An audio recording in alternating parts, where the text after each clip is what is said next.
Hello everyone, स्वागत है आप सबका इस कहानी के लास्ट पार्ट में। तो कहानी के स्टार्टिंग में हम लोग देखते हैं कि लीजो अपने मैनेजर के साथ एक होटल में जाती है कुछ बिजनेस डील करने के लिए, जहाँ पर वही उसे उसकी ये एक्स फील्डमेट मिल जाती है।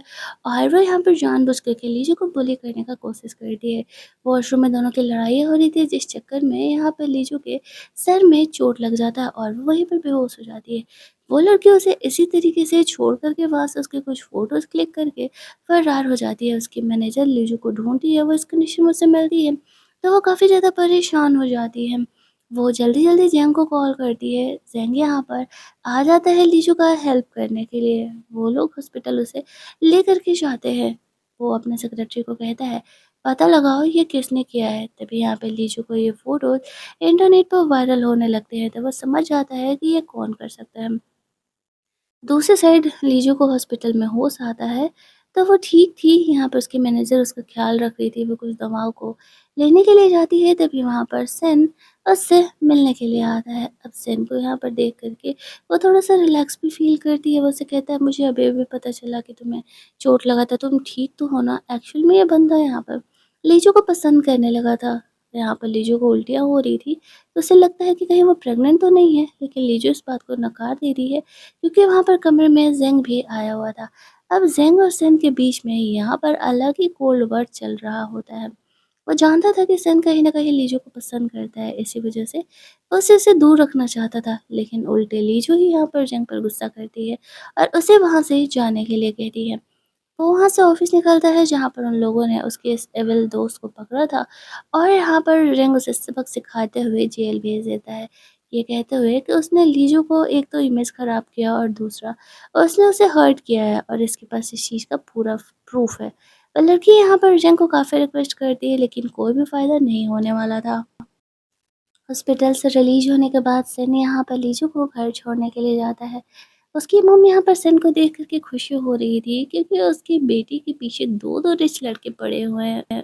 वो तो यहाँ पर सेन को अपने साथ लंच करने के लिए बोलती है, लेकिन लीजू फ़िलहाल उसे वहाँ से जाने के लिए बोल देती है। उसके जाते उसकी मॉम उससे पूछने लगती है कि आखिरकार लीजू ने क्या डिसाइड किया है? वो इन दोनों में से किसको चूज़ करने वाली है? लीजू कहती है, डैड। मॉम फिलहाल फोकस करते हैं डैड को बचाने में, शादी वादी के बारे में दूसरा देख लेंगे, और मैं दोनों में से किसी में एक्चुअल में इंटरेस्टेड नहीं हूँ। दूसरी साइड हम लोग देखते हैं कि जेंग उसके डॉक्टर को और ज़्यादा फोर्स कर रहा था, जो वो कहता है वो करने के लिए उसके डैड को, उसके डॉक्टर को मजबूरी में ही वो सारे काम करते रहने पड़ते हैं। इधर उसकी मॉम और लीजू दोनों उसके डैड की तबीयत को लेकर के काफ़ी ज़्यादा परेशान रह रहे होते हैं। जेंग जानबूझ कर के ऐसा करा रहा था, क्योंकि वो चाह रहा था कि लीजू यहाँ पर उसके शादी के इस प्रपोज़ल को हाँ कह दे। उसकी बेस्टी अब भी लीजू के साथ उसका ख़्याल रख रही थी। अगले दिन वो डॉक्टर लीजू को बताता है कि उसके डैड के पास ज़्यादा लाइफ नहीं बची हुई है। ये सुनते ही लीजू काफ़ी ज़्यादा परेशान हो जाती है। उसकी मम्मा से समझाती है कि देखो, हमें इस चीज़ के लिए पहले से ही प्रिपेयर रहना पड़ेगा। कहीं अगर तुम्हारे डैड को विल बनाए बिना ही कुछ हो गया, तो फिर हमें कुछ नहीं मिलने वाला है। अगले दिन यहाँ पे लीजू का सौतेला भाई उसके डैड से मिलने के लिए आता है। लीजू यहाँ पे झूठ बोल देती है कि उसके डैड तो घर पर है ही नहीं। उन्हें क्या पता कि उन लोगों ने डैड को कहाँ रखा है।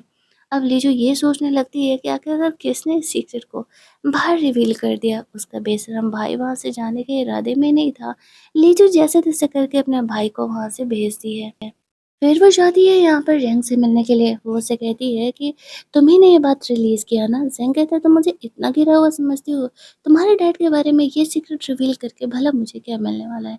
लीजू कहती है, ये तो मुझे नहीं पता, लेकिन जिस तरीके से तुम मेरा केस नहीं ले रहे हो और मैं तुम्हारी एक्स गर्लफ्रेंड हूँ, तब तक तो मुझे कोई भरोसा नहीं है तुम पे कि तुम ऐसा नहीं कर सकते हो। जेंग कहता है, मैंने ऐसा नहीं किया है। तुम अपने आस-पास लोगों पर ध्यान दो। ऐसा कौन है जिसको कि तुमने ये बातें बताई है कि तुम्हारा डैड कहाँ है और उसने ये सीक्रेट हो सकता है लीक किया हो। लेकिन लीजू का दिमाग तो सिर्फ जेंग पर ही जा रहा था।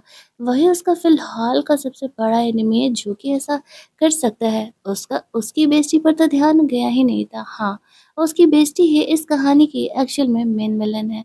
लीजू के साथ रह कर के वो उसे इतने लॉन्ग टाइम से धोखा दे रही है और लीजू को इस बारे में कुछ पता ही नहीं है। लीजू ने भी तो तुरंत ही उसे बताया था ना कि उसके डैड कहाँ है। उसकी मम्मी ने उसे कहाँ रखा है और वो सीक्रेट को यहाँ पे रिवील कर दी। वो दोनों वहाँ से बाहर निकलते हैं, तो मिलते हैं लीजो के सौतेले भाई और उसके एक्स बॉयफ्रेंड से, जो कि दोनों मिलकर के काम कर रहे थे। अब यहाँ पर लीजो को शुरुआत में अभी तक नहीं पता चला था कि उसका बेस्टी ही उसे धोखा दे रही है। वो वापस से यहाँ पर सेंस को कन्विंस करने के लिए उसी क्लब में गई हुई थी। उसे पता था कि वो यहाँ पर खेलने के लिए आता है, और जब ये बात जेंग को पता चलता है तो वो वहाँ के मैनेजर को अच्छे खासे पैसे दे करके कुछ टाइम तक इस क्लब को बंद रखने के लिए कहता है, ताकि वो यहाँ पर लीजो से बात कर सके, और साथ ही में यहाँ पर सेन को जेलस भी तो फील कराना है। वो यहाँ पर उन दोनों के बीच में जाता है। वो लीजू से बात करने का कोशिश कर रहा था। वैसे तो वो कहना चाहता था कि वो यहाँ पर लीजू के लिए केस लड़ने के लिए तैयार है, लेकिन बोल नहीं पाता है। सैन वहाँ पर आता है। बाहर उसका फ्रेंड फू गेट पर गार्डिंग कर रहा था। हम सबको एक ऐसा प्यारा और लॉयल फ्रेंड चाहिए होता है। जेंग यहाँ पर सेन को जेलस फील कराने के लिए लीजू को उसके सामने ही किस कर लेता है। ये देख कर के बेचारे सेन का दिल टूट जाता है। उसे लगने लगता है कि जेंग और लीजू के बीच में अब भी कुछ ना कुछ चल रहा है। लीजू उस पर गुस्सा करते हुए फ़िलहाल वहाँ से जाने के लिए कहती है। जेंग उसे 3 दिन का समय देता है कि अगर 3 दिन में अगर उसने शादी के लिए हाँ या ना नहीं किया, तो फिर वो इस केस को कभी रिकन्सिडर नहीं करेगा। वो वहाँ से जाता है। उसकी फ्रेंड लीजू उसे काम डाउन कर रही थी। वो यहाँ पर सैम को समझाता है, आई थिंक कि तुम्हें गिव अप कर देना चाहिए।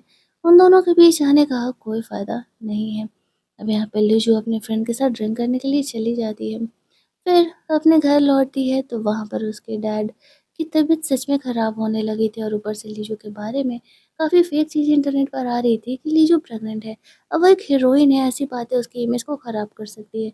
तो वो चीज़ों को कंफर्म करने के लिए हॉस्पिटल जाती है। लौट रही होती है तो वह जेंग से टकराती है।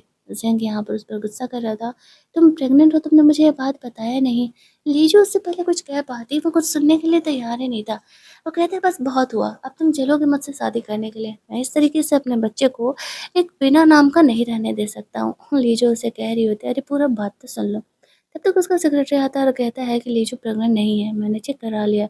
लीजो कहती है, मैं भी तो वही तुम्हें समझाने की कोशिश कर रही थी कि मैं प्रेग्नेंट नहीं हूँ, वो न्यूज़ फेक है, और मैं यहाँ पे सिर्फ यही चीज़ चेक कराने के लिए आई थी, बट तुम कभी पूरी बात सुनते ही नहीं हो।